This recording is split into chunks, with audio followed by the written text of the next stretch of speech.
Hello, how are you? It's I, your narrator for Sleepless Nights, ready to delve into yet another uninspired installment of the Boring History for Sleep series. Today we're going to unearth a topic that might just make your stomach rumble, with revulsion. Why medieval food was the worst in history. Before we begin, dim the lights, nestle into your soft pillow and let the modern world fade away. If you enjoy what you hear, feel free to like and subscribe, but only if you wish. No pressure at all. In the comments, please share where you're listening from and what time it is.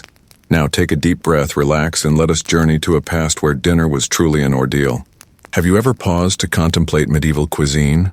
Chances are your mind has conjured images of lavish banquets, tables laden with roasted fowl, rustic breads, and goblets of wine.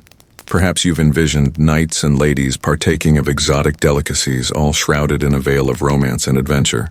Well, my dear listener, prepare to have that image shattered like a ceramic plate plummeting onto the floor of a squalid tavern. The reality of medieval culinary practices was light years removed from any idealized notion. Forget the gourmet cooking shows and Michelin-starred restaurants. In the Middle Ages, food was not a gastronomic experience. It was, more often than not, a matter of survival, and a rather unpalatable survival at that. Consider your breakfast this morning. A warm coffee, perhaps some fresh bread, fruits, yogurt. Now imagine waking to the pungent aroma of peat smoke, an empty stomach, and the prospect of watery gruel, perhaps accompanied by a piece of stale, rancid bread. That is, if you were fortunate. The truth is, the medieval palate was shaped by necessity, by scarcity, and by the complete absence of refrigeration, basic sanitation, and frankly, any semblance of culinary common sense. There were no refrigerators to keep meat fresh, nor supermarkets with shelves brimming with options. What there was the land, what it yielded, and the constant battle against spoilage. We, in the 21st century, are pampered by an abundance and diversity of foodstuffs our medieval ancestors could never have dreamed of. We have access to ingredients from every corner of the globe, sophisticated cooking techniques, and a standard of hygiene that, to them, would have seemed like pure magic. They, conversely, lived in a world where food was often monotonous, insipid, and frequently perilously contaminated. Brace yourself for an olfactory and gustatory odyssey, a purely mental one naturally for your own sake, through a period where eating was less a pleasure and more an act of faith. And trust me, this faith was put to the test with every mouthful, or rather with every spoonful, given that forks were an exotic and ill-regarded novelty. If you imagine that succulent meat or fresh vegetables formed the cornerstone of the medieval diet, prepare yourself for an unpalatable dose of reality. The truth is that the backbone of the medieval diet, for the vast majority of the population, was something far more humble and frankly tedious.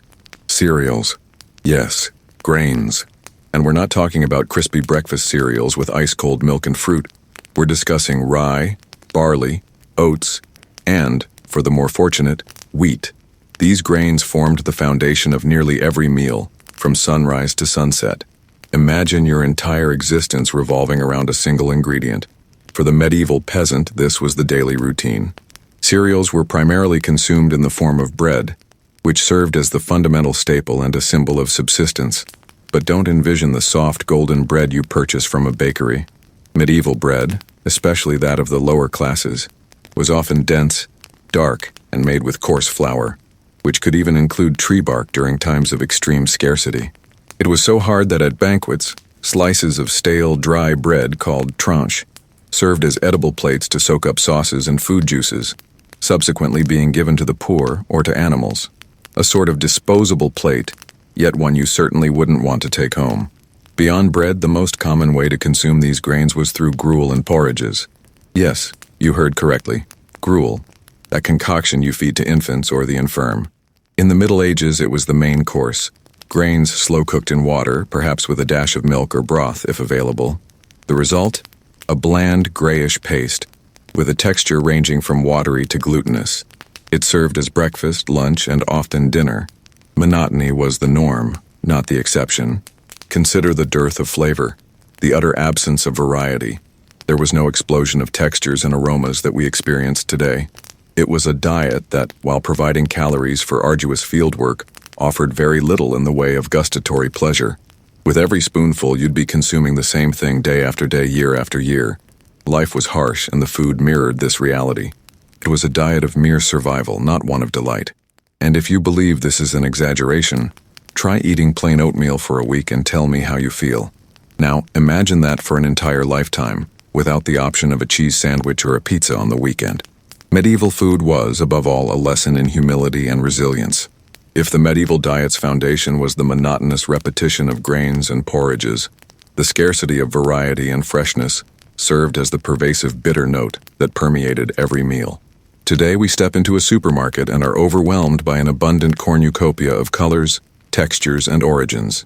Exotic fruits flown in from across the globe, hothouse cultivated vegetables, and meats of every conceivable species and cut.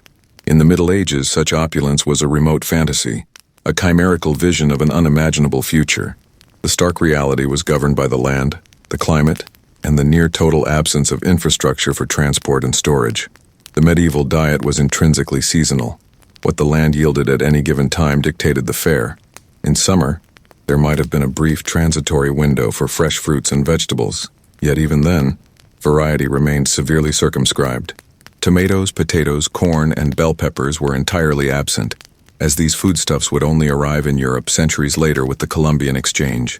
What remained were local crops: cabbage, onions, leeks, carrots, often purple or yellow, not the familiar vibrant orange we know, apples, pears, and a few berries. And even these were available for only a short period. Imagine the frustration of having access to a fresh food for merely a few weeks out of the year. Thereafter, one was necessitated recourse to preservation methods, which, as we shall explore, profoundly altered flavor and texture. The very notion of fresh was vastly different from our own. A fresh fish could signify one that had been cured or smoked weeks prior, but was not yet overtly putrefied. A fresh vegetable was one that had just been harvested, but which would rapidly succumb to wilting or decay without refrigeration. The rudimentary nature of the supply chain meant that most people consumed what was cultivated or raised locally. There were no refrigerated trucks transporting produce from one region to another. Transportation was slow, costly, and logistically constrained, typically undertaken by carts or barges, which severely restricted the distance food could travel before perishing. This resulted in regionalized and exceedingly circumscribed diets. If you resided far from the coast, fresh fish was a seldom attained luxury if it existed at all. If your land was infertile for certain crops, you simply did not consume them. This profound lack of variety was not merely a matter of palate. It represented a significant nutritional deficiency. Reliance on a narrow range of foodstuffs led to vitamin and mineral deficiencies, contributing to the population's precarious health. Life was a monotonous sequence of anticipated repasts, devoid of delightful novelties. Freshness was an ephemeral luxury and variety a chimera.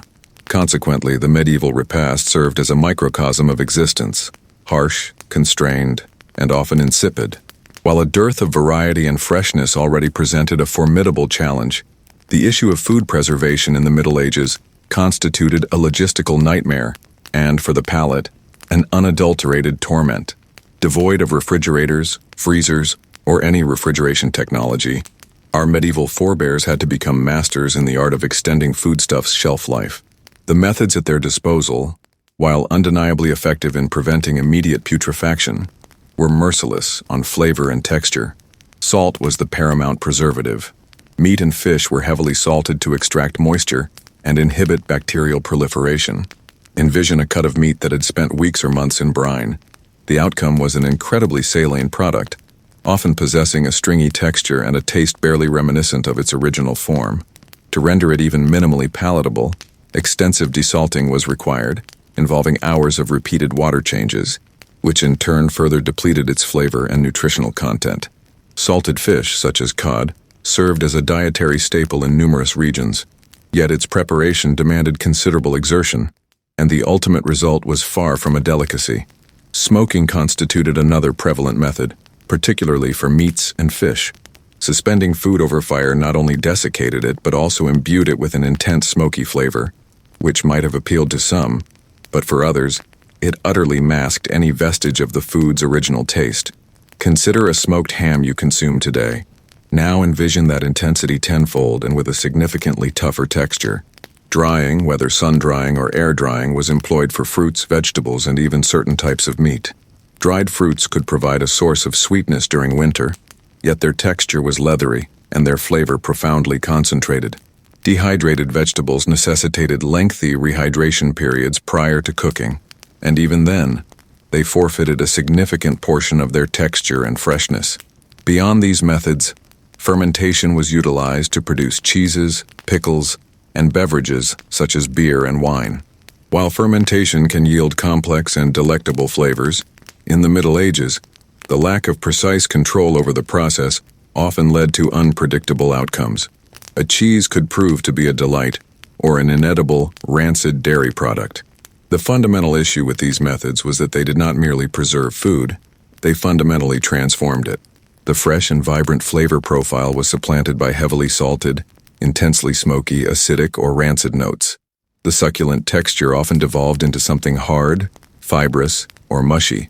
For the modern palate, acutely attuned to delicacy and crispness, preserved medieval foodstuffs would constitute at best a historical curiosity, and at worst, an utterly repulsive encounter. Food preservation, though a dire necessity, incurred an exorbitant cost to the culinary experience. In the stark landscape of medieval cuisine, where monotony and harsh preservation techniques held sway, spices emerged as a distinct chapter. Today we conceive of spices as a mere finishing touch, a flavor enhancer that elevates a dish. In the Middle Ages, however, they were far more. A symbol of status, a valuable commodity, and crucially a tool for camouflage. So precious were they that they were literally worth their weight in gold, and not without cause. Imagine having access to black pepper, cinnamon, cloves, nutmeg, saffron. For the medieval elite, these exotic spices, sourced from distant and perilous lands, served as a testament to their wealth and power. A banquet devoid of a lavish profusion of spices was simply inconceivable for the nobility. They were employed in quantities that, to our modern palate, would be overwhelming, almost cloying. It was no subtle hint. Rather, it was an explosion of flavor that eclipsed everything else. But why such extravagance? Beyond the obvious ostentation, there lay a far more practical, and dare we say, less palatable reason. Recall the issue of preservation we just discussed. Salted meats, smoked fish, foodstuffs that spent days or weeks in transit or storage without refrigeration. What inevitably happens to such provisions? They begin to spoil, and once deterioration sets in, the odor and taste become, to say the least, objectionable. This is where spices came into play. While they possessed no magical power to reverse putrefaction, they were remarkably adept at masking the odor and taste of foods that were on the verge of spoiling, or even slightly past it. A piece of meat with a faint rancidity, a liberal dose of pepper and cloves could effectively conceal the issue. Fish that didn't smell quite as it should, cinnamon and saffron could work wonders in artfully tricking the nose and palate. It was a means of rendering the inedible, or the nearly inedible, at least minimally palatable. Consider it akin to a potent perfume used to mask an offensive body odor. Spices were the perfume of medieval food. They transformed what might otherwise have been a repulsive culinary experience into something, if not delectable, then at least tolerable. Of course, this did not prevent people from falling ill, but it did render the meal more palatable in the immediate term. So the next time you sprinkle some cinnamon on your coffee or add a pinch of pepper to your food, remember that in the Middle Ages, these very same spices might have been playing a far more sinister role, that of masking the grim reality of food that often was on the cusp of becoming unpalatable. The perceived luxury of spices was, in part, a practical necessity to counteract the unsavory tastes and odors prevalent during that era. If you've envisioned the Middle Ages as a period of meat abundance, with daily hunts and banquets laden with roasts, it's time to dispel yet another misconception. While meat was indeed present in the medieval diet, it was a privilege, not a staple, and its consumption came with a myriad of risks that today would send us scurrying to the hospital. For the vast majority of the peasant population, meat was a rare luxury, relegated to special occasions like religious festivals or after an autumn animal culling when pasturage dwindled. The daily diet of a commoner was predominantly plant-based, relying on grains, legumes, and perhaps a modicum of dairy. Raising animals for slaughter was costly, demanding land and resources beyond the reach of many. Livestock was often more valuable alive, for field labor or milk production, than dead. Conversely, for the nobility and more affluent classes, meat served as a potent symbol of status and power. Their feasts were, in fact, veritably overflowing with game, wild boar, venison, various fowl, and rabbits. Yet, even for them, meat consumption was far from problem-free. Hygiene in the raising, slaughter, and preparation of animals was virtually non-existent by modern standards. There was no sanitary inspection, nor adequate refrigeration. Animals were slaughtered under unsanitary conditions, and the meat was transported and stored with utter disregard for contamination. Consider the perils. Diseased animals could be slaughtered, and their flesh consumed. The lack of refrigeration meant that meat began to spoil rapidly, and as previously noted, spices were often employed to mask rancidity. Foodborne illnesses, such as salmonella, and parasites like tapeworms, were prevalent and often fatal. The contemporary understanding of bacteria and viruses was non-existent, and the link between improperly prepared meat and disease was poorly comprehended. Furthermore, culinary practices also compounded these problems. Meat was frequently boiled in large cauldrons for extended periods, or roasted over an open fire. While prolonged cooking might eliminate some pathogens, cross-contamination remained a persistent threat. Cooks' hands, work surfaces, utensils, all served as potential vectors for disease. Medieval meat, therefore, was a double-edged sword. For the wealthy, it was a mark of opulence, yet simultaneously a potential source of debilitating ailments. For the poor, it was a rare indulgence that also carried the inherent risk of illness. Dispelling the romanticized notion of hardy huntsmen and hearty banquets, meat in the Middle Ages served as a perpetual reminder of life's precariousness and the pervasive ignorance surrounding what we now deem rudimentary hygiene. It constituted a luxury that could prove exorbitantly costly, not merely to one's purse but profoundly to one's well-being. In our contemporary world, we are continually exhorted to consume more vegetables and fruits, acknowledging their profound health benefits. During the Middle Ages, however, the relationship with these foodstuffs was, to say the least, intricate. While they were cultivated and consumed, their dietary prominence was constrained by cultural, practical, and even a degree of inherent suspicion. Firstly, the issue of variety. As previously noted, many of the vegetables and fruits we consider commonplace today, such as tomatoes, potatoes, corn, peppers, and pumpkins, were simply non-existent in medieval Europe. The diet was largely confined to indigenous crops like cabbage, onions, leeks, carrots, typically white, yellow, or purple, turnips, peas, fava beans, and various leafy greens. Among fruits, apples, pears, cherries, plums, and berries were the most prevalent. The question of perishability was, once again, a significant impediment. Lacking refrigeration, the shelf life of fresh fruits and vegetables was exceedingly brief. They had to be consumed shortly after harvest or processed for preservation, which typically involved drying, salting, or fermentation, e.g., pickling. These processes drastically altered their flavor and texture, and often diminished their nutritional content. Yet, there was also a pervasive cultural and perceptual element. In the Middle Ages, a widespread conviction, rooted in Hippocratic and Galenic medicine, held that raw foods were difficult to digest and potentially pathogenic. It was believed that cooking was essential to tame foodstuffs and render them more suitable for human consumption. Consequently, raw vegetable salads, so ubiquitous today, were rare and regarded with suspicion. Vegetables were almost invariably cooked, often for extended periods, transforming them into soft, lifeless pulps. Furthermore, the water used for washing and cooking vegetables was frequently contaminated, which could lead to illness. In a world where sanitation was rudimentary, consuming something that had grown directly from the soil and would be washed in questionable water constituted a considerable risk. This may have contributed to the preference for cooked foods, where the heat would neutralize some pathogens. For the peasantry, vegetables and fruits from their kitchen gardens comprised a significant dietary component, especially during harvest seasons.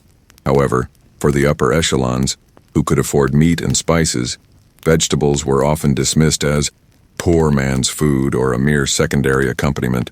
The culinary emphasis was unequivocally placed on meat and more elaborate, sophisticated dishes.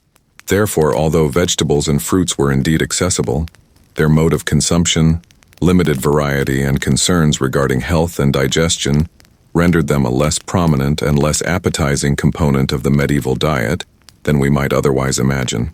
Far from resembling the vibrant, crisp produce we recognize today, they were frequently soft, overcooked, and to our modern palate, rather insipid. In the contemporary era, the simple act of turning on a faucet and accessing clean, potable water is something most of us take for granted.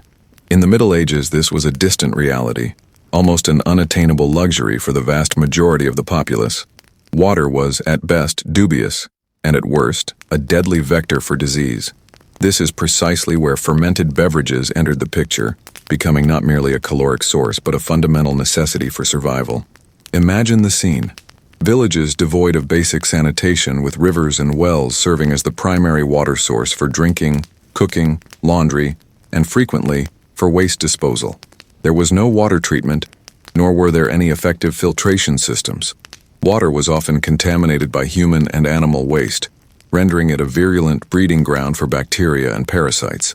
Consuming unpurified water posed the threat of dysentery, cholera, and other gastrointestinal ailments that, in that period, were often fatal. Confronted with this grim reality, fermented beverages emerged as an ingenious and vital solution. Beer and wine in particular were consumed in prodigious quantities across all social strata, including by children. Why? Because the fermentation process, which involves the action of yeasts, eradicates most of the pathogenic bacteria present in water. The alcohol produced, even in low concentrations, acted as a natural disinfectant. Beer, or ale, was the commoner's drink. It was brewed from grains, barley, oats, wheat, and water, and its production was a ubiquitous domestic endeavor. There were ales of varying strengths, ranging from the weaker varieties consumed daily by everyone, to the stronger ones reserved for special occasions.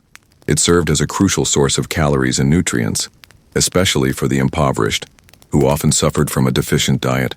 For many, it was safer to drink weak ale throughout the day than to risk the water from the wells. Wine, in turn, was more prevalent in viticultural regions and among the more affluent classes, although it was also consumed extensively. Like beer, wine offered a safe alternative to water and a source of energy. This reliance on fermented beverages profoundly shaped medieval culture and dietary habits. People were perpetually consuming alcohol, albeit in dosages that we would today deem low for daily beer consumption. This does not imply an absence of inebriation, but rather that consumption was more a matter of hydration and sustenance than leisure. Therefore, the next time you complain about the taste of tap water, spare a thought for those in medieval times. For them, water was akin to Russian roulette, while beer or wine offered a considerably safer wager. The imperative to stave off disease transmuted the medieval dining table into an impromptu tavern, where thirst was assuaged not by pristine water, but by the acrid, often turbid tang of fermented sustenance. If you've ever been bothered by a stray hair in your food or a kitchen counter that isn't impeccably clean, brace yourself for a cultural jolt. In the Middle Ages, the concept of kitchen hygiene, as we understand it today, was virtually non-existent. This was not due to deliberate neglect, but rather a profound lack of understanding concerning germs, bacteria, and the intricate link between cleanliness and disease. To our modern palates and stomachs, medieval culinary practices would be, at best, utterly repulsive. Imagine a medieval kitchen. There were no sinks with running water, nor antibacterial soap. Water for washing was scarce and frequently soiled. Work surfaces were wooden, porous, and challenging to clean, accumulating food residues and grease.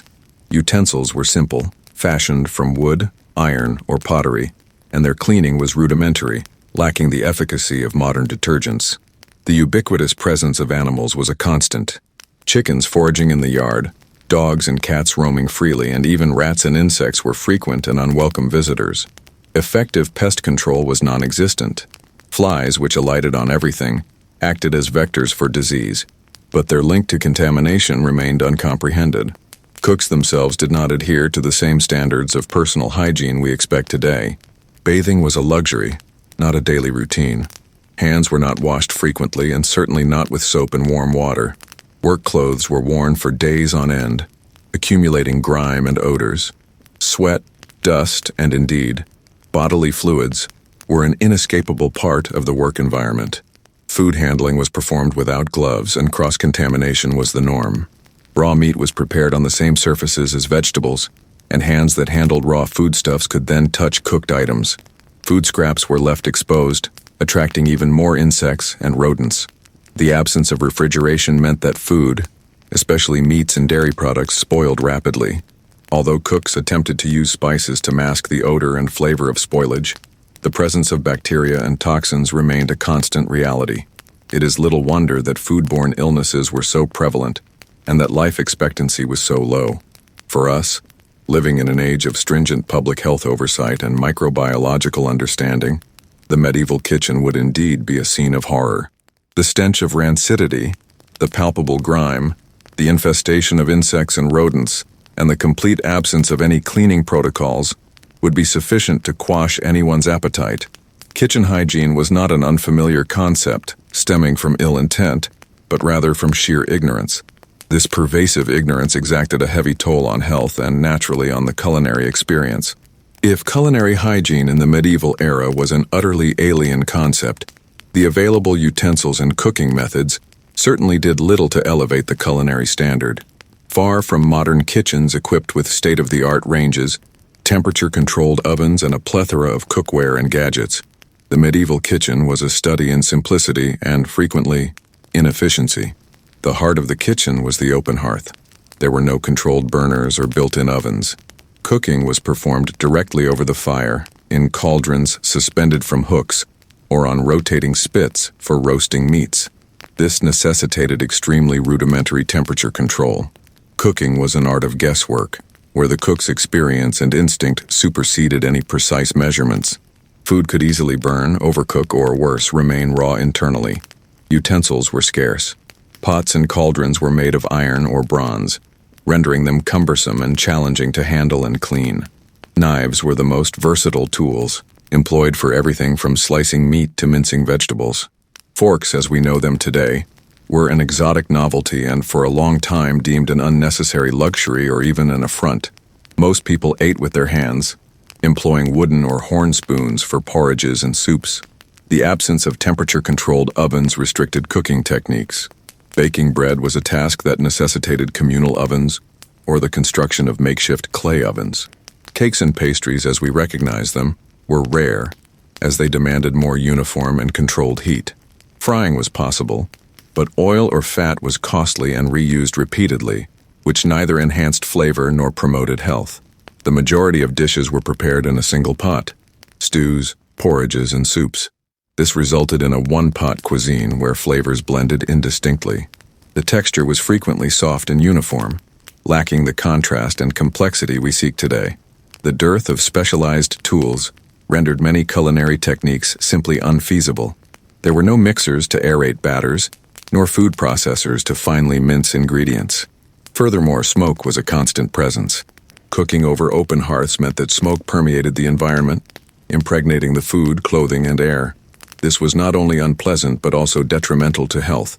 In essence, the medieval kitchen constituted an arduous work environment, characterized by rudimentary implements and culinary techniques that prioritized utility over refinement.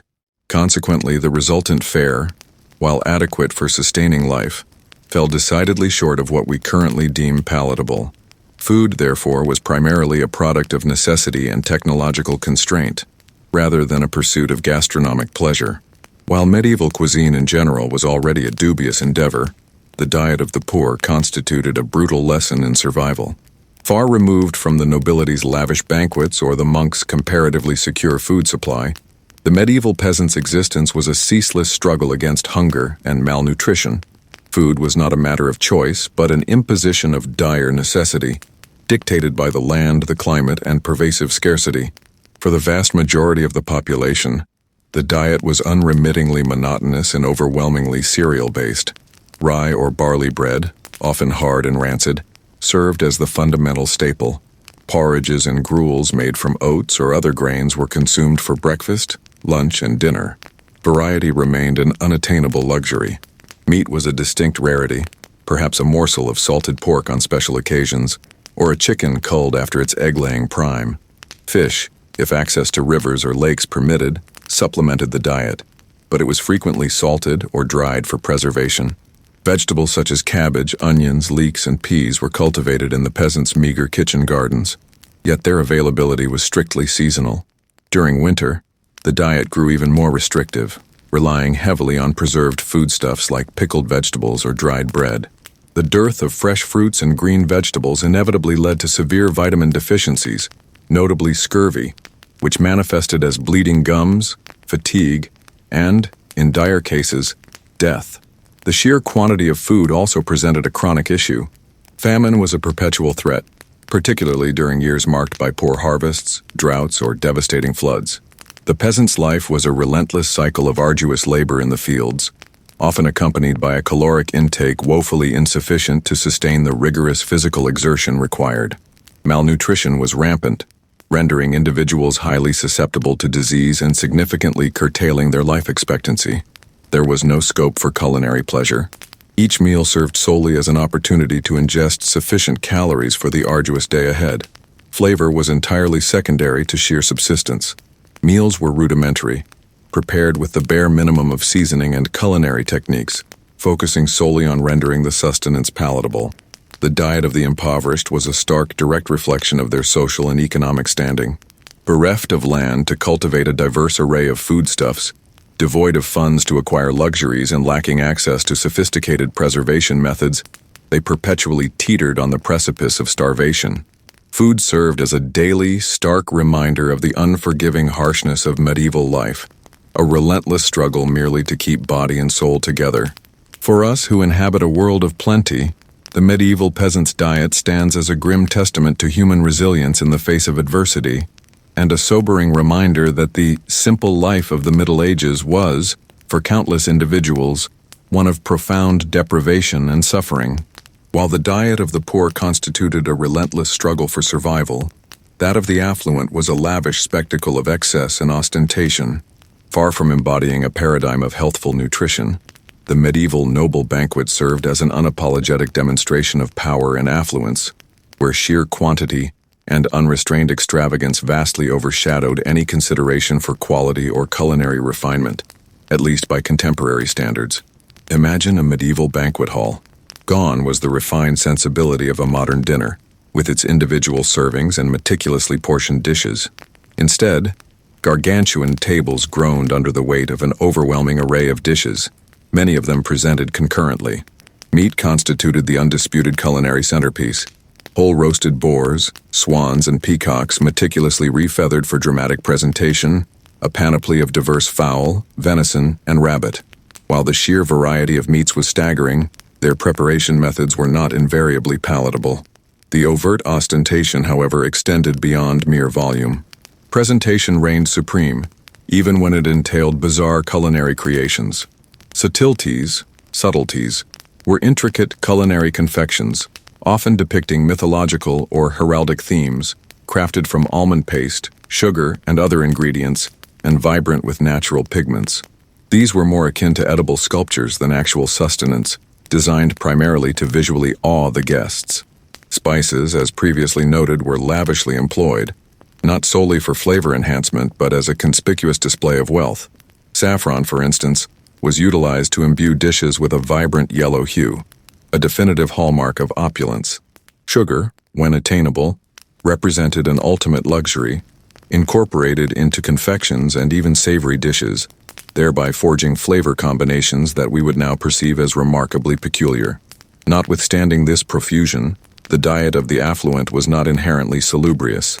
The paucity of fresh vegetables and the overwhelming preponderance of meat in dishes laden with fat and spices could readily lead to gastrointestinal ailments and other maladies. Gluttony was indeed a cardinal sin, yet at medieval banquets, it was virtually tantamount to a virtue. Excessive consumption was not only anticipated, but indigestion represented a common, almost inevitable consequence. Furthermore, sanitation practices during the preparation of these feasts, even within the confines of castle kitchens, remained remarkably rudimentary. Meat, despite its abundance, could frequently be rancid, and spices often served to effectively mask this issue. The handling of vast quantities of foodstuffs under unsanitary conditions further heightened the risk of contamination. The medieval banquet was, in essence, a theatrical performance. It was less about the gastronomic experience itself, and more a grand exhibition of power and status. The guests were primarily awed by the sheer volume, the exoticism of the ingredients, and the ostentatious presentation, rather than by any culinary refinement or the subtle delicacy of the dishes. For our contemporary palate, attuned as it is to nuance and quality, the gastronomic offerings of the medieval elite would prove an overwhelming, perhaps even somewhat cloying or nauseating experience. A stark reminder that not all excess is tantamount to pleasure. In a world where life was arduous and death a constant companion, the Catholic Church wielded a pervasive influence over every facet of medieval life, and diet was no exception. Far from being merely a matter of faith, religious directives profoundly shaped what people ate and when they ate it, particularly through the imposition of fasting days. Fasting in the Middle Ages did not necessarily entail complete abstinence from food, as we understand it today. Instead, it meant abstaining from certain types of food, primarily meat and dairy products. Fish was permitted, as were vegetables, grains, and of course the ubiquitous fermented beverages. The underlying principle was the mortification of the flesh, the discipline of the body for the purification of the soul. And these fasting days were numerous: Lent, Advent, all Fridays, Saturdays, and in some regions, Wednesdays. Furthermore, there were vigils before major feast days and other holy days. It is estimated that in certain periods and locations, up to half the year could be designated fasting days or lean days. This implied that, for extended periods, the population's diet was perforce vegetarian or fish-based. For the poor, who already subsisted on a restricted diet, fasting days could mean an even greater curtailment of calories and nutrients. Meat was already scarce, but the prescription of dairy and eggs could render sustenance even more arduous. For the affluent, it presented an opportunity to demonstrate their piety by substituting meat with exotic and costly fish, prepared in myriad ways, and utilizing spices to compensate for the absence of richer flavors. The church also exerted influence over agriculture and food production. Monasteries served as major agricultural hubs, developing cultivation and husbandry techniques. The demand for fish on fasting days spurred fishing and the trade of salted and dried fish, which became a staple food in many regions, even far from the coast. Despite its spiritual intent, fasting had significant practical implications. It compelled a diversification of diet, albeit limited, and encouraged the consumption of fish and vegetables. However, it could also lead to periods of undernourishment, particularly for those already living at the margins of subsistence. Thus, the medieval table was not merely a reflection of economics or technology, but also of faith. The church's rules dictated the rhythm of meals, transforming the act of eating into a perpetual reminder of moral rectitude and self-discipline.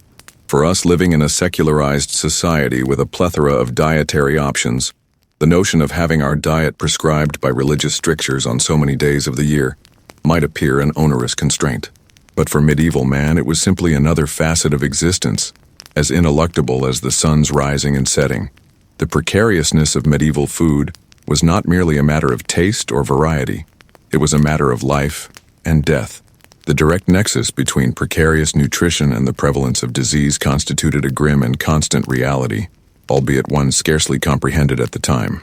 The dearth of essential nutrients, widespread contamination, and the sheer monotony of the diet collectively fostered a chronically ailing populace, afflicted by a strikingly diminished life expectancy. Among the most notorious and pervasive ailments was scurvy, precipitated by a deficiency of vitamin C. Lacking consistent access to citrus fruits or fresh vegetables, especially throughout the protracted winter months, numerous individuals were afflicted by bleeding gums, loose teeth, profound fatigue, arthralgia, and intractable wounds. Scurvy proved particularly devastating on extended journeys such as maritime expeditions, but was equally prevalent on land. Rickets, stemming from vitamin D deficiency, constituted another pervasive ailment, especially among children. Insufficient solar exposure, attributable to heavy clothing or prolonged winters, and a diet devoid of fortified foods, which of course were non-existent, frequently led to fragile and malformed bones. Anemia, a widespread consequence of iron deficiency, was ubiquitous, particularly among women and children.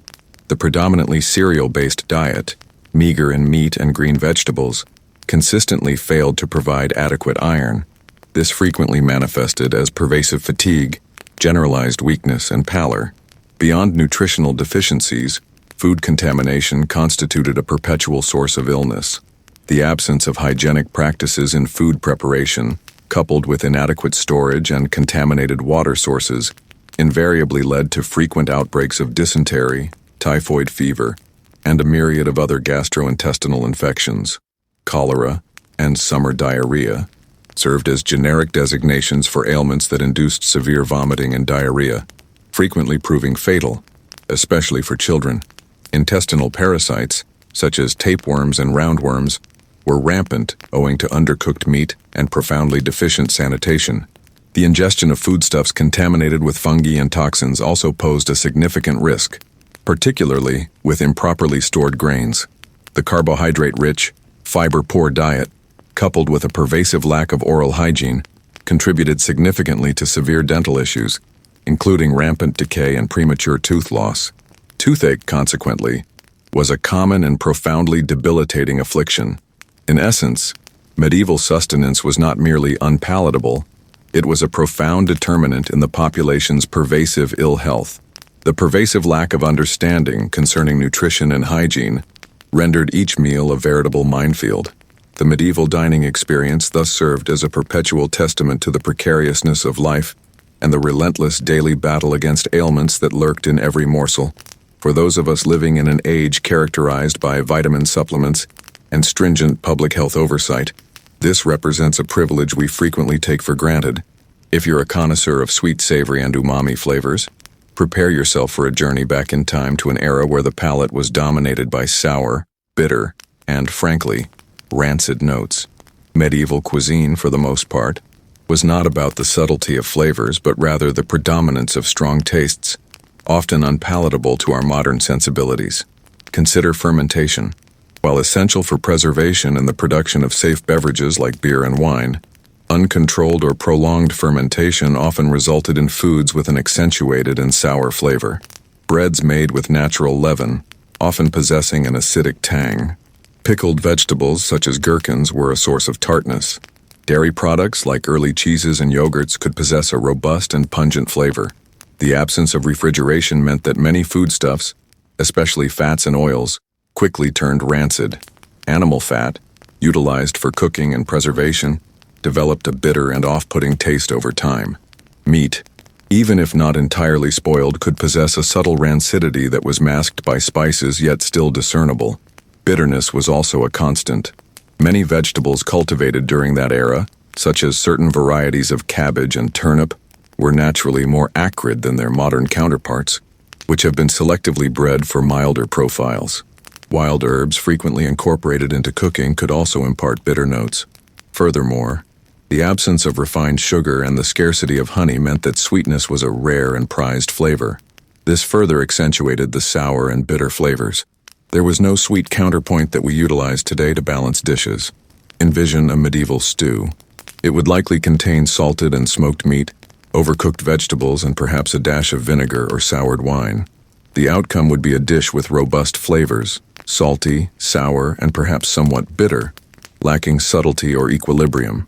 For the modern palate, accustomed to a much broader spectrum of flavors and the pursuit of balance and harmony, medieval food would present a challenging experience. It was not a matter of liking or disliking in the contemporary sense. It was about accepting what was available and what was essential for survival. The taste of rancidity, sourness, and bitterness was the very flavor of medieval reality, a constant reminder of life's limitations and harshness.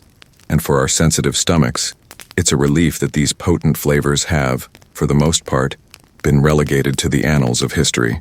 For those with a sweet tooth, the Middle Ages would have represented a period of profound deprivation. Today, sugar is ubiquitous, found in virtually everything from sodas to breads and sauces.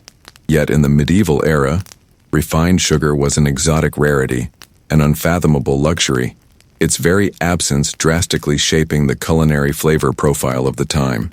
The cane sugar we recognize today was imported from distant regions such as the Middle East and Asia. It was prohibitively expensive, accessible solely to the highest nobility, and primarily employed as a medicinal substance or luxury spice rather than a common sweetener. It was guarded under lock and key, a coveted treasure that attested to the power and affluence of its owner. Granulated sugar, in bags or otherwise, was conspicuously absent from medieval larders. Consequently, sweetness in the medieval diet was derived from natural and inherently limited sources. Honey served as the primary sweetener. Bees were assiduously kept in numerous monasteries and estates, and the resulting honey was prized for both its sweetening and preservative qualities. Nevertheless, honey was far from as ubiquitous as sugar is today, and its flavor was distinctive, lacking the neutral profile of refined sugar. Fruits, when available and in season, constituted another significant source of sweetness. Apples, pears, cherries, plums, and berries were consumed either fresh or dried for winter preservation. The sweetness imparted by fruits was natural and seasonal, by no means a perpetual constant. The profound impact of refined sugar's absence on medieval cuisine cannot be overstated. Desserts, as we understand them today, were scarce and markedly different. There were no fluffy cakes, crisp cookies, or chocolates. Instead, medieval confections were typically based on fruits, honey, nuts, and spices, characterized by denser textures and more rustic flavors. Furthermore, the scarcity of sugar meant the medieval palate was far more attuned to savory, sour, and bitter flavors. The sweet counterpoint so common in modern dishes was largely absent. This perhaps explains why spices were employed in such prodigious quantities. They offered a means to introduce complexity and intensity to a cuisine that would otherwise have been dominated by cruder flavors. For us, accustomed to a sugar-saturated world, the notion of a diet with so little sweetness might seem alien and even somewhat melancholic. Yet for medieval individuals it was simply the norm. Sweetness was a rare indulgence, either a bounty of nature or an unobtainable luxury. And perhaps precisely because it was so scarce, it was all the more cherished when encountered. But for our modern palate, the absence of sugar is yet another factor contributing to the perception that medieval cuisine was indeed the worst in history. If there is one comestible that could unequivocally be crowned the monarch of the medieval table, irrespective of one's social stratum, it is bread. Far exceeding a mere side dish, bread constituted the very bedrock of the diet, serving as the principal caloric source and a potent symbol of subsistence, social standing, and even spiritual belief. Nonetheless, medieval bread was a far cry from the diversity and quality we now readily enjoy. For the overwhelming majority of the populace, bread reigned as the quintessential foodstuff. Its consumption spanned every meal, from the earliest repast to the evening supper. The quality of this staple diverged dramatically, reflecting the consumer's affluence. Peasants subsisted on dark, dense, and coarse bread, fashioned from less costly grains such as rye, barley, or oats. The milling process for the flour was rudimentary, implying it often contained significant quantities of bran, husks, and occasionally even minute stones. While certainly nutritious, this bread was typically hard, weighty, and prone to becoming rancid, if not promptly consumed. It was the ubiquitous black bread, the very foundation of survival. Conversely, the nobility and clergy partook of white wheat bread, produced from more finely ground and sieved flour. This white bread served as a clear emblem of status and affluence, given that wheat commanded a higher price and the refining process for the flour necessitated greater labor. While undeniably more palatable than the peasant's staple, it nonetheless failed to rival the softness and ethereal lightness characteristic of modern bread. The production of bread was, by all accounts, an arduous undertaking. Grains had to be milled, frequently utilizing water or wind-powered mills, or in many instances by hand. The dough itself was typically prepared using natural leaven, sourdough, imparting a distinctive tangy flavor to the finished loaf. Baking transpired in communal or clay ovens, which demanded considerable time and skill to properly heat and maintain at the requisite temperature. Bread transcended its role as mere sustenance. It also functioned as a practical implement.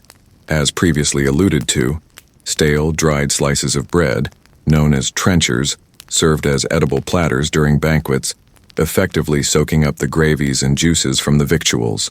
Following the repast, these trenchers were either distributed to the indigent or fed to animals, serving as an early example of medieval resourcefulness and recycling. The paramount importance of bread was such that its scarcity could precipitate widespread revolts and devastating famine. The quality of the grain harvest literally dictated the survival or demise of entire communities.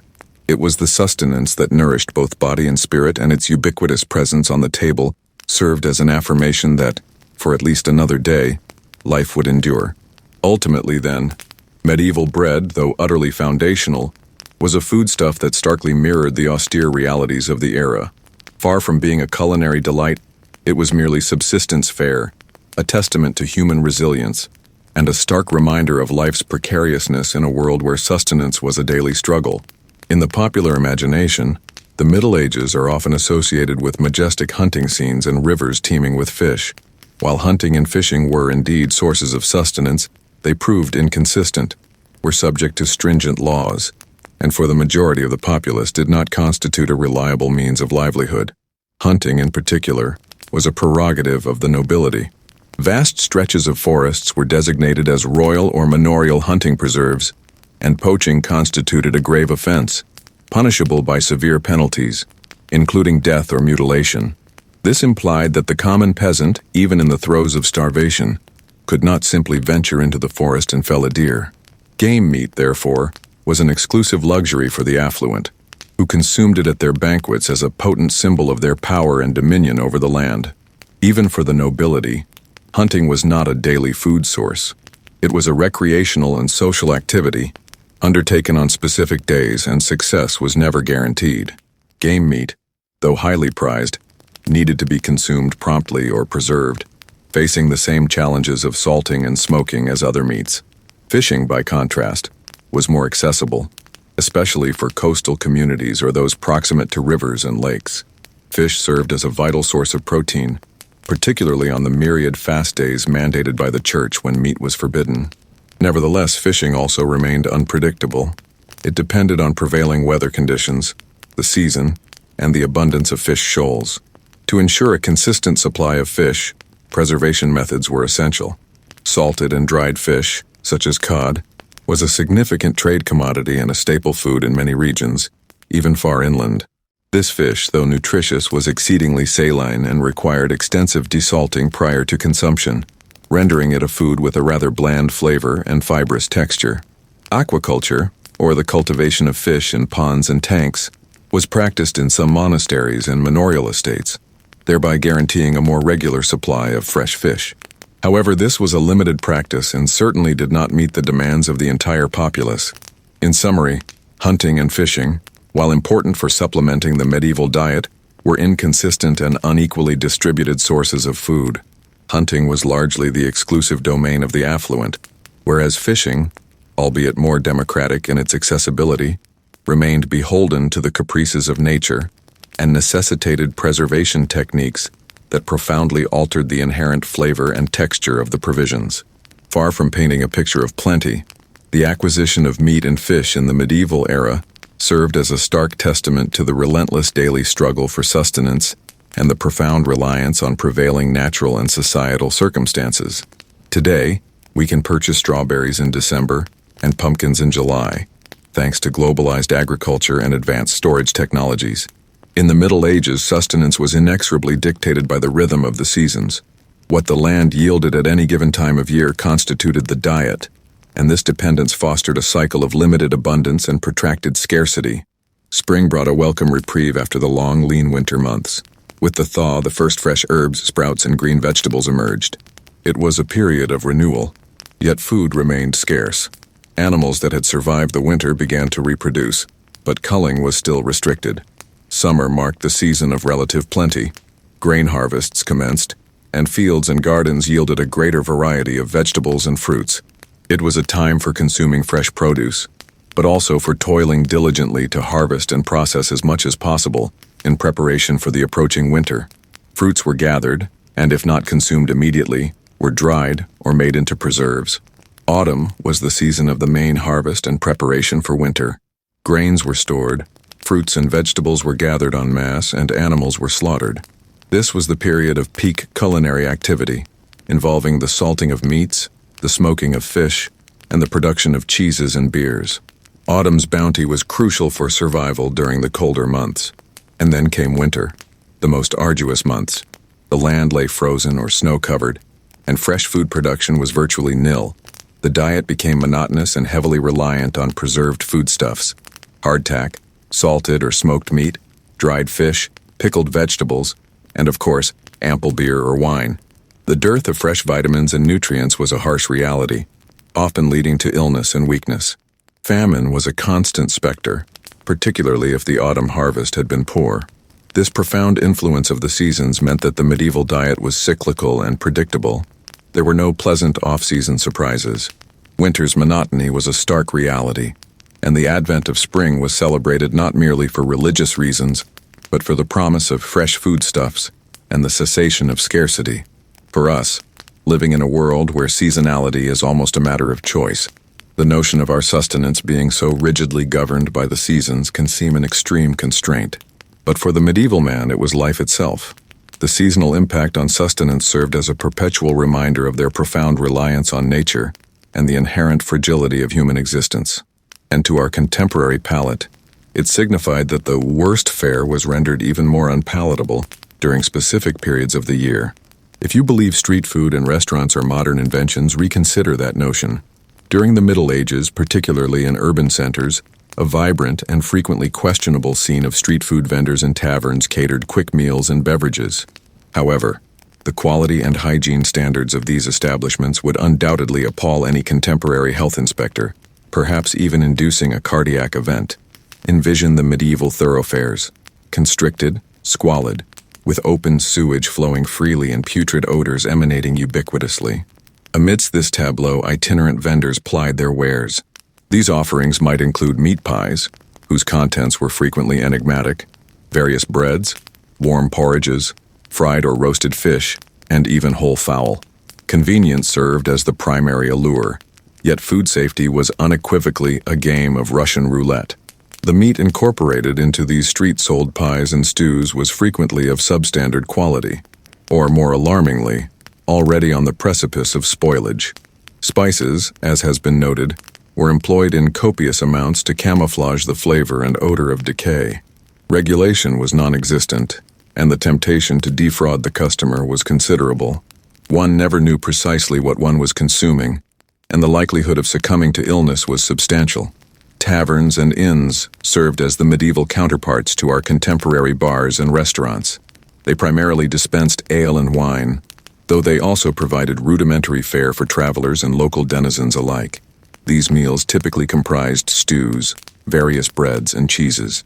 The ambiance was boisterous, smoke-filled, and frequently unsanitary. The water utilized for cooking and ablutions was the identical dubious source that individuals endeavored to avoid potable consumption of. Utensils underwent rudimentary cleansing, and the personal hygiene of the culinary staff and servers was, as previously established, lamentably deficient. Cross-contamination was inevitable. Street food and tavern provisions constituted a viable option for those unable to prepare meals domestically, including travelers, unattached laborers, and the most indigent segments of society. It offered a pragmatic solution to immediate hunger, yet was far from being a gratifying or secure culinary experience. The objective was to supply calories, not pleasure. Notwithstanding the inherent risks, these establishments enjoyed widespread patronage. They fostered a sense of community and provided solace from the cold or solitude. Yet, with each mouthful, the patron was, in essence, wagering on their health. Medieval street fare thus served as a microcosm of urban life during that epoch, vibrant, chaotic, and frequently perilous. For our modern palate and stomach, it would be an experience we'd rather forget. Fortunately for humanity and our palates, cuisine did not remain stagnant in the Middle Ages. The post-medieval period, particularly from the Renaissance onward, ushered in a slow but profound evolution that would transform the way we eat and perceive food. One of the most significant revolutions coincided with the Age of Discovery. The advent of new foodstuffs from the Americas, such as potatoes, tomatoes, corn, peppers, squash, and chocolate, drastically broadened the palette of ingredients available in Europe. While the assimilation of these novel foods was gradual, the potato, for instance, was initially met with suspicion and even apprehension. They eventually became cornerstones of European cuisine. Imagine Italian cuisine without tomatoes, or Irish without potatoes.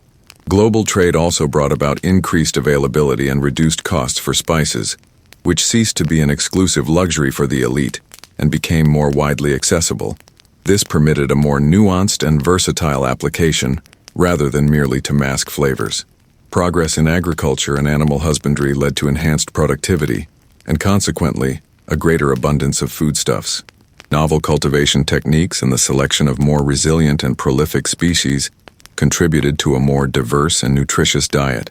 The invention of the printing press facilitated the widespread dissemination of knowledge, including recipes and culinary techniques. Cookbooks began to proliferate, codifying and standardizing practices and enabling innovations to propagate more swiftly. Science, though still in its nascent stages, began to unravel some of the mysteries of nutrition and hygiene. While a full comprehension of germs and bacteria would only emerge much later, observation and experimentation led to incremental improvements in food storage and preparation practices. The burgeoning of a middle class and the development of more organized urban centers also played a part. The demand for higher quality foodstuffs and the establishment of more efficient markets helped to catalyze innovation. Cuisine began to transcend mere necessity, evolving into an art form. Chefs and cooks began to experiment with flavors, textures, and presentations, seeking to elevate the gastronomic experience. French cuisine, in particular, emerged as a crucible of culinary innovation. In summation, the Middle Ages represented a period of culinary stagnation, largely dictated by necessity and inherent limitations. However, the seeds of change were sown, and the Renaissance and the ensuing centuries would usher in a veritable explosion of creativity and advancement that would culminate in the rich and multifaceted culinary landscape we enjoy today. This serves as a poignant reminder that, even amidst the most formidable challenges, humanity invariably strives to refine and innovate. Having delved into the depths of medieval cuisine, it is almost a relief to resurface and contrast that bleak reality with the cornucopia and sophistication of modern gastronomy. The disparity is so stark it verges on the comical, compelling us to appreciate every mouthful in a way our medieval ancestors could scarcely have imagined. Consider the sheer variety. Today, a single supermarket offers ingredients from every corner of the globe. Tropical fruits from Brazil, spices from India, cheeses from France, meats from Argentina. The Middle Ages, conversely, were confined to what could be locally cultivated or hunted with very little diversity. Monotony was the norm. Variety, a rare exception. Freshness is another pivotal aspect.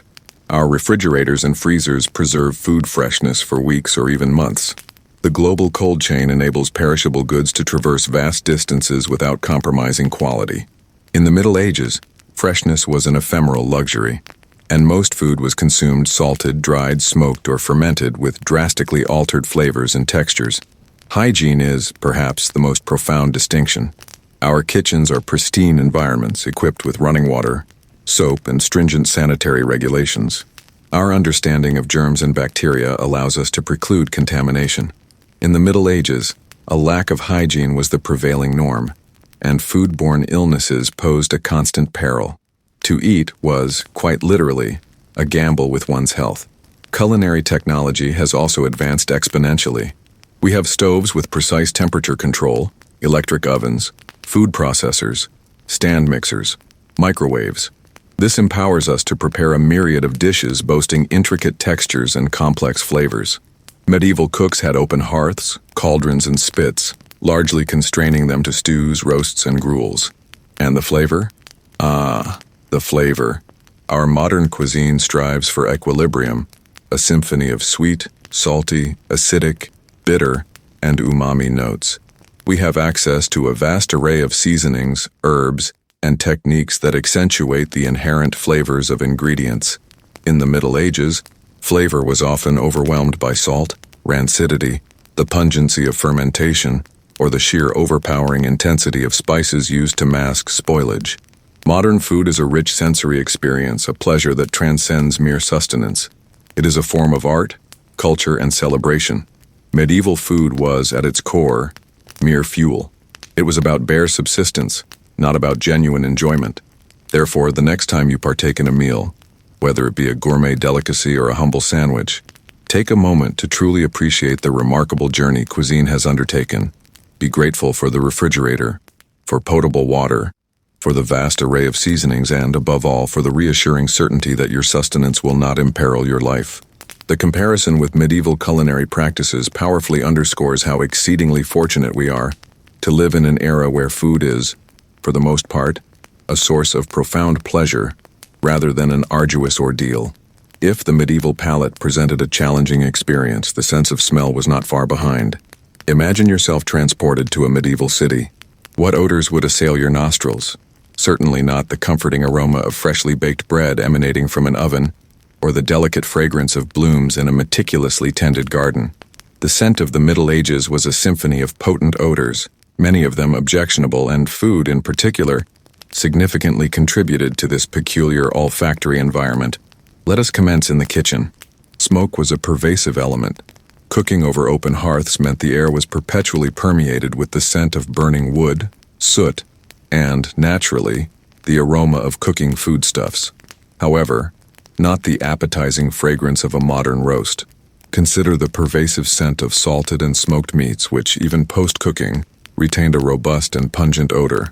Dried and salted fish, upon rehydration and preparation, emitted an intense and distinctive aroma that could be utterly overwhelming. The pervasive lack of hygiene constituted a predominant factor. Food remnants were improperly discarded, attracting insects and rodents and fermenting openly, releasing putrid odors. Rancid fat, repeatedly utilized for cooking, infused the environment with a sour and heavy stench.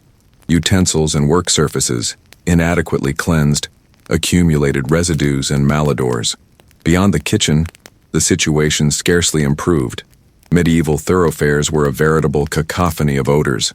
Open sewers, accumulated refuse, animals roaming unrestrained, and human and animal excrement pervaded every quarter. The stench of unwashed bodies, soiled garments, tanneries, and unrefrigerated fish and meat markets. All these elements coalesced to forge an olfactory atmosphere that would be utterly intolerable to our contemporary sensibilities. Food itself, even when considered good, possessed a distinct aroma. Bread, crafted with sourdough starter and coarser grains, exuded a more robust and tart aroma. Stews, simmered for hours, produced a dense and convoluted scent, devoid of the aromatic clarity we pursue today. Spices, employed in profusion, could indeed impart an exotic fragrance, yet they also served to camouflage offensive odors, culminating in a perplexing and at times nauseating concoction.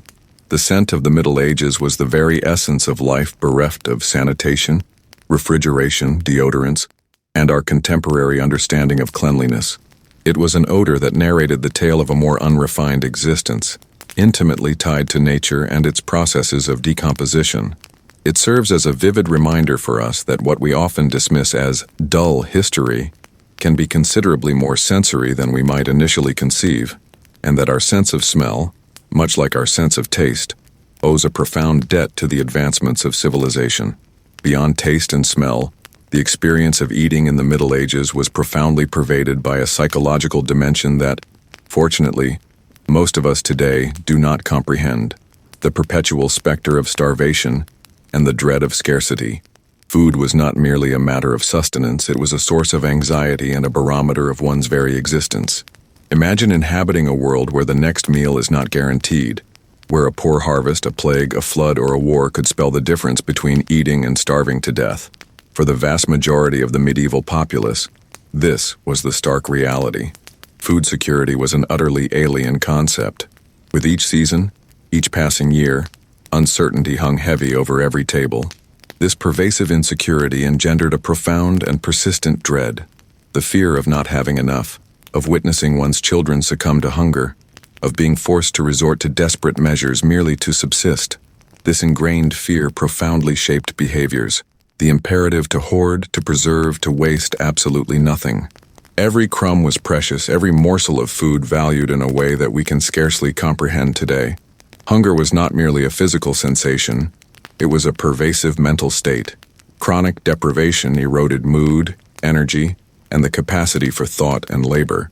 Malnutrition often led to apathy, irritability, and profound despair. Food, when it was available, was consumed rapidly, devoid of the calm and enjoyment we associate with meals. It was a race against time, an attempt to appease a hunger that seemed perpetually insatiable. The relationship with food was, therefore, fundamentally utilitarian. There was no room for the eating for pleasure that is so central to our modern culture. Pleasure, if it existed at all, was merely the cessation of hunger's pangs, the sensation of a full stomach, even if filled with an insipid gruel. Food was a means to an end, survival. This psychology of hunger and fear also profoundly influenced how people perceived the world. Generosity with food was deemed a virtue, while avarice was considered a sin. Charity, particularly the distribution of provisions, constituted a vital religious and social practice. For us, living in societies where food is abundant and waste poses a significant problem. The notion that food could be a source of existential dread is almost inconceivable. Yet for the medieval individual it was an intrinsic part of existence. The medieval table, with its monotonous and often unpalatable fare, served as a constant reminder of the fragility of existence and the daily struggle against an invisible, yet ever-present, adversary, hunger. It is this very perspective that enables us to comprehend more profoundly why medieval cuisine was indeed the most abysmal in history. As we conclude our exploration of the medieval table, I trust that rather than hunger, you now feel a profound sense of relief and a newfound appreciation for the bounty we enjoy today. The insights gleaned from this temporal excursion are manifold, extending far beyond the simple, undeniable truth that food was indeed rather dreadful. Firstly, the imperative of demystification. The Middle Ages are frequently romanticized in film and literature, often depicted with epic banquets and a simple, natural existence. Our exploration has, however, unveiled a far grimmer reality, one where sustenance was a struggle, hygiene virtually non-existent, and gastronomic pleasure a rare indulgence. It is crucial to divest history of its romanticized trappings to truly comprehend life as it unfolded. Secondly, human resilience. Despite the formidable adversities, the dietary monotony, and the perpetual specter of famine and disease, medieval people endured. They adapted, devised methods of preservation, however rudimentary, and ingeniously extracted sustenance from a hostile environment. This stands as a testament to humanity's remarkable capacity for adaptation. Thirdly, the paramount significance of technology and knowledge. The gulf between the medieval table and our own is not merely a temporal distinction, but a profound chasm forged by scientific and technological breakthroughs. Refrigeration, rudimentary sanitation, insights into nutrition and microbiology, modern agriculture, and global logistics have fundamentally reshaped our relationship with food. Every morsel we consume today is the culmination of centuries of innovation and accumulated knowledge.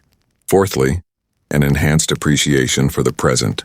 It is all too facile to lament aspects of our food, its variety, its cost. Yet, by casting our gaze back to medieval realities, we become acutely aware of our immense good fortune, the abundance, security, diversity, and sheer pleasure that food affords us today are privileges our medieval ancestors could never have even conceived. Each meal, in essence, stands as a silent testament to human progress. Finally, our enduring connection to the past. While medieval fare was undeniably the worst, it nonetheless links us to a fundamental stratum of the human experience. The quest for sustenance, the struggle against hunger, the celebration of the harvest, these are universal themes that transcend the boundaries of time. Grasping the hardships faced by our forebears deepens our comprehension of who we are and from where we have come. Thus, the next time you find yourself contemplating a plate of food, be it simple or elaborate, cast your mind back to the medieval table. Recall the stale bread, the rancid meat, the dubious water, and the omnipresent dread of starvation. And so take a deep breath, savor each bite, and feel gratitude for living in an era where food is, for the most part, a source of pleasure, health, and security. Medieval food history may be deathly dull, but it is a narrative that offers profound insights into life. And thus our sojourn through the Middle Ages draws to a close. The mental images of opulent feasts and idyllic pastoral life, which you might have harbored, now dissipate like morning mist under the sun, unveiling a reality far more stark, more authentic. You might now feel a sense of relief, perhaps even a touch of gratitude for not having been born into an epoch where dinner was a precarious endeavor and freshness an ephemeral luxury. Savor the comfort of your pillow, the warmth of your comforter. Reflect upon your kitchen, replete with options, vibrant colors, and inviting aromas. The water you drink is potable, The food you consume is safe, and the culinary variety is virtually boundless. Such is the alchemy of time, of progress, and of the knowledge we have meticulously accrued over centuries. Allow the monotonous gruel of medieval diets, the lingering scent of smoke and rancid fats, and the pervasive fear of starvation to recede from your mind. They belong to a distant past, to an era that, while undeniably fascinating, is best experienced solely within the confines of historical narratives. Now, inhale deeply, feeling the crisp, clean air suffuse your lungs. Relax every muscle in your body, from the very tips of your toes to the crown of your head. Allow a profound sense of gratitude for a world where sustenance is a pleasure, not a pervasive ordeal, to envelop you completely. The past has receded, and the present, with all its inherent comforts and security, awaits you. Your eyelids grow heavy, your mind is serene. The world beyond can wait. You are safe, warm, and satiated. Surrender to slumber, a profound and tranquil sleep, unburdened by concerns for your next meal or the lingering tang of rancidity.